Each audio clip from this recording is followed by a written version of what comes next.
বন্ধুরা, আমাদের সংসারে কাজকর্ম করতে করতে মাঝে মাঝে এমন কিছু ঝামেলার মধ্যে আমরা জড়িয়ে পড়ি। সেই ঝামেলার কাছ থেকে রেহাই পাওয়ার জন্য যদি ছোটোখাটো এই ধরনের টিপস অ্যান্ড ট্রিক আমরা ফলো করি, তাহলে সেই ঝামেলার কাছ থেকে আমরা রেহাই তো অবশ্যই পাবো, আবার নিজেদের জন্যও শত কাজের মধ্যে একটু সময় বের করে নিতে পারবো। তো দেখো বন্ধুরা, আমি চলে এসেছি তার জন্যই এমন কিছু টিপস নিয়ে। তো চলে এসেছি প্রথম টিপসে এখানে আছে চাল। তো চাল আমরা প্রত্যেক দেশের মানুষ খেতে পছন্দ করি এবং প্রত্যেকেই চাল থেকে যে ভাত হয় সেই ভাতটা খাওয়া পছন্দ করি। এবার আমাদের শীত হোক, গ্রীষ্ম হোক আর বর্ষা হোক, যে কোনো ঋতুতেই এই চাল আমরা যখন একটু বেশি করে এনে রাখি, আনলেই দেখবে চালের মধ্যে পোকা হয়ে যায়। তো সেই পোকা হয়ে গেলে আমরা কিন্তু বিভিন্ন উপায়ের মাধ্যমে সেই পোকাগুলোকে বের করার চেষ্টা করি। তো অনেকে সফল হয়, অনেকে আবার বিফলও হয়। তো আজ এমন একটা টিপস নিয়ে এসেছি যেটা তোমাদের ফল অবশ্যই পাবে। তো তার জন্য এই ধরনের বেশি করে চাল যদি কিনে এনে রাখো, তো তোমরা কি করবে, বাড়িতে এইভাবে চালটাকে এমনি এমনি রেখে না দিয়ে একটা টিপস তোমরা ফলো করতে পারো। তাহলে দেখবে এই চালগুলো যে সময় তোমরা আনছো না কেন, সে বর্ষা হোক, শীত হোক আর গরম হোক, চালে কিন্তু পোকা লাগবে না। তার জন্য একটা ছোট্ট স্টিলের আমি বাটি নিয়ে নিয়েছি। তো বাটিটাকে চালের মধ্যে এইভাবে করে বসিয়ে দেব।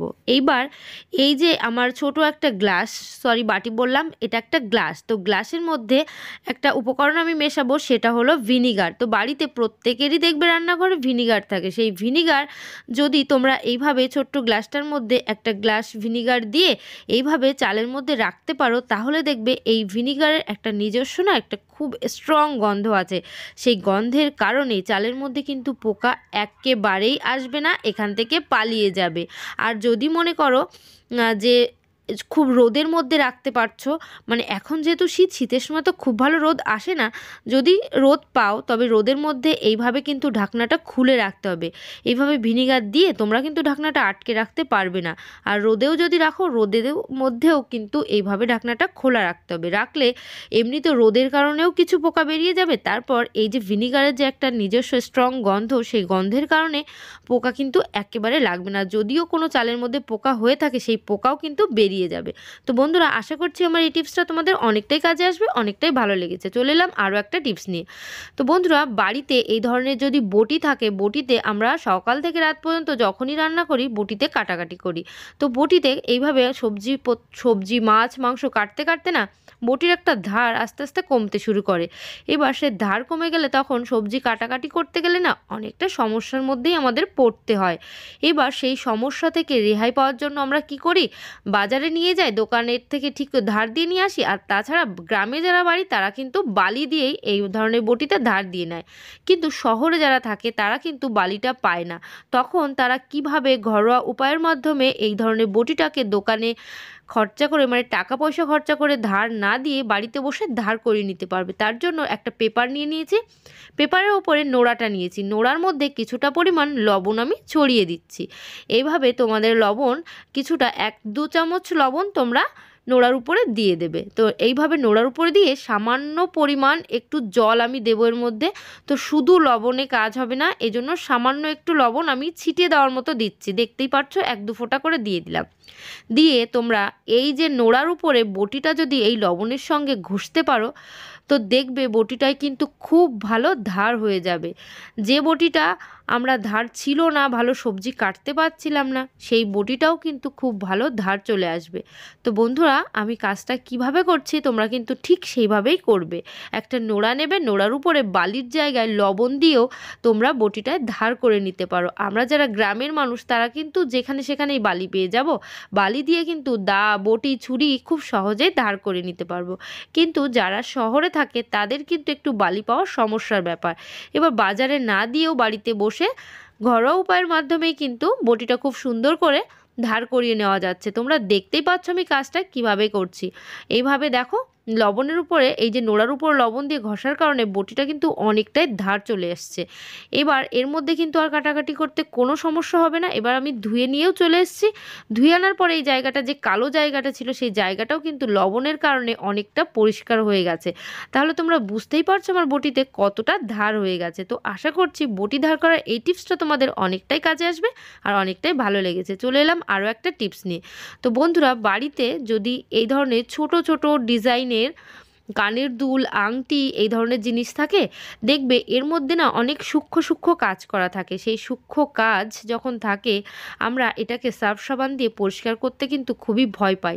আর যদি ব্রাশ দিয়ে পরিষ্কার করার কথা বলা হয় তাহলে তো আরোই ভয় পাই, কারণ এত ছোট ছোট সূক্ষ্ম সূক্ষ্ম ডিজাইন অনেকটা সময় ভেঙেও যেতে পারে। তো সেই ভয়ের কারণেই আমরা কিন্তু এটাকে কোনো সার্ফ সাবান ব্রাশ দিয়ে ডলতে ভয় পাই। এজন্য আমরা এটাকে যখন পরিষ্কার করতে হয় দেখবে ব্যবহার করতে করতে একটা কালচে দাগ চলে আসে। সেই দাগ হয়ে গেলে তখন স্বর্ণকারের কাছে নিয়ে যেতে হয় এই সমস্ত কানের দুল আংটি পরিষ্কার করার জন্য।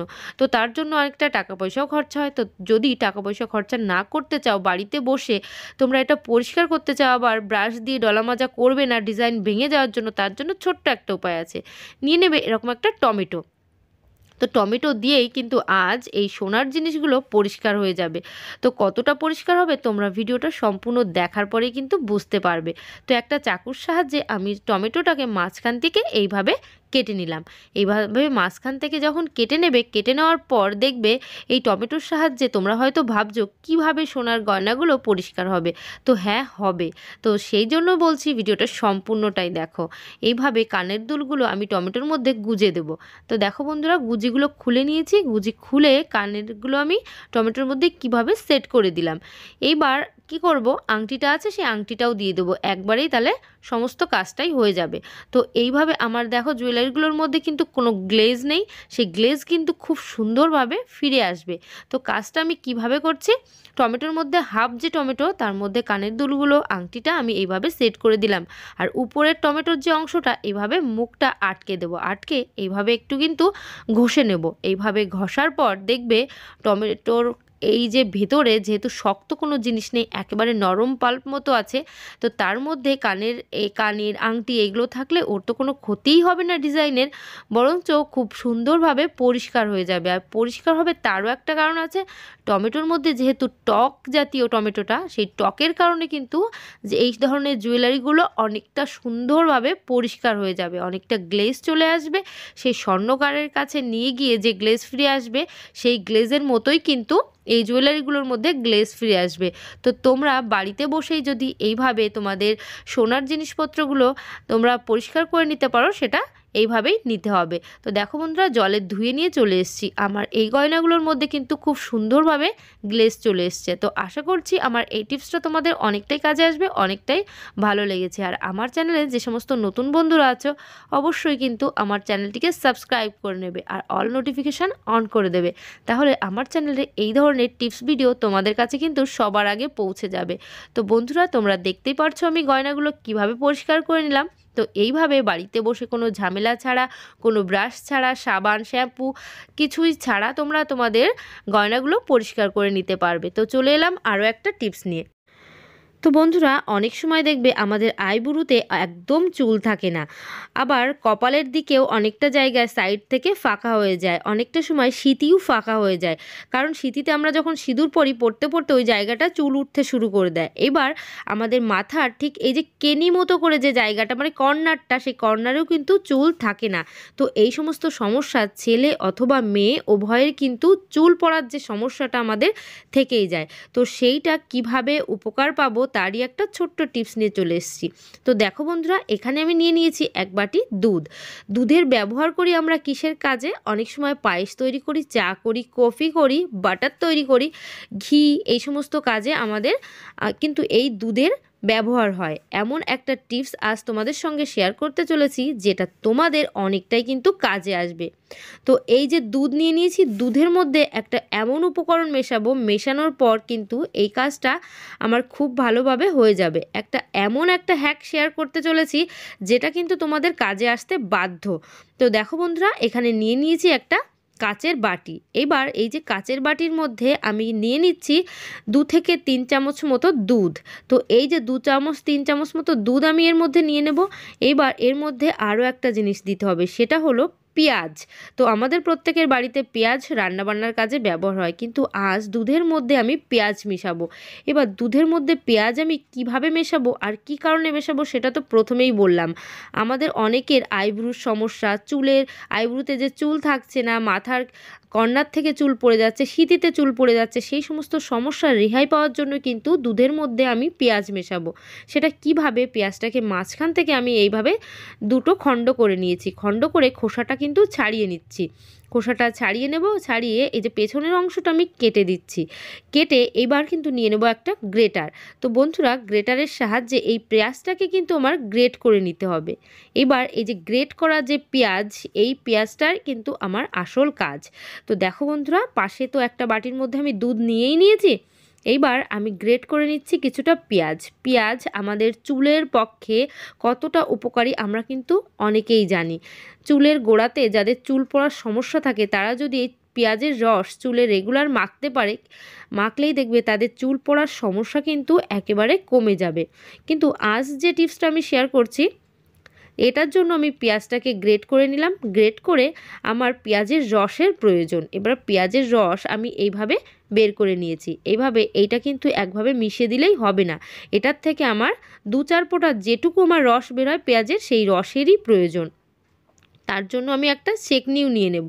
ছেঁকনি নিয়ে ছেঁকনির মধ্যে এই যে গ্রেট করা পেঁয়াজটুকু দিয়ে চামচের সাহায্যে একটু চেপে দিলেই এর মধ্যে, এই দুধের মধ্যে পেঁয়াজের রস কিন্তু আমি পেয়ে যাব। এই গ্রেট করা যে পেঁয়াজ, সেই পেঁয়াজের রস দুধের মধ্যে যখন মিশে যাবে, মিশে যাওয়ার পর দেখবে এমন একটা মিশ্রণ তৈরি হয়ে গেল। তো এই যে সলিউশনটা, এই সলিউশনটা আমার কিন্তু ভীষণ ভালো কাজে আজ লাগবে। তো সেইটা কিভাবে, চলো সেটাও দেখিয়ে দেব। তো বন্ধুরা, আমি পেঁয়াজের রসটা তো আমি 2-4 ফোঁটা যেটুকুই পড়েছি এটুকু দিয়ে আমার কাজ হবে। যেহেতু এখানে আমি 2 চামচ মতো দুধ নিয়ে নিয়েছিলাম, এই জন্য 2 চামচ দুধে এই 2-4 ফোঁটা পেঁয়াজের রস পড়লেই হবে। আর বেশি করে এটা বানিয়ে যে স্টোর করে রাখতে হবে তেমনও কোনো কথা না। তোমরা অল্প একটু করে বানাবে, অল্প একটু বানিয়েই সেটা দিনের দিন কাজ করে নেবে। এটা স্টোর করে রাখতে আর হবে না। এইভাবে মিশ্রণটা কিন্তু আমি তৈরি করে নিলাম। চামচের সাহায্যে একটু নাড়িয়েও নিচ্ছি।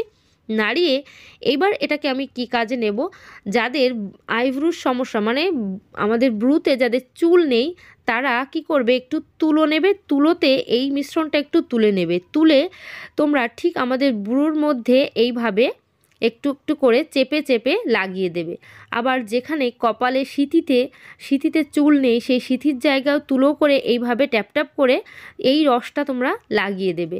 যে সাইডে দেখবে একটু চুল কম হয়ে যাচ্ছে, সেই সাইডে চুলের মধ্যেও কিন্তু এটা লাগিয়ে দেবে।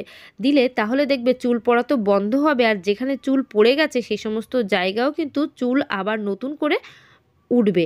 তো তখন আমাদের যে চুলের যে সমস্যাটা ছিল, সেই সমস্যা থেকে কিন্তু আমরা রেহাই পাবো। এই যে দুধের সঙ্গে পেঁয়াজের যে মিশ্রণটা, এটা কিন্তু ভীষণ ভালো কাজ দেবে।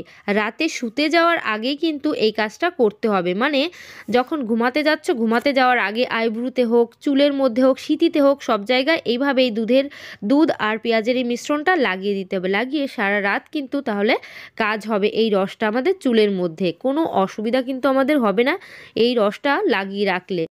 মেন কথা হলো এটাই, যাদের চুল ঝরে যাচ্ছে, এই সমস্যাটা হচ্ছে, তারা এই মিশ্রণটা যদি একটু কিছুদিন লাগাতে পারো তাহলে খুব ভালো ফল পাবে। তো বন্ধুরা, আশা করছি আমার এই টিপসগুলো তোমাদের অনেকটাই ভালো লাগছে আর অনেকটাই কাজে আসবে। তো চলো বন্ধুরা, আজকের ভিডিও কিন্তু আমি এখানেই শেষ করছি।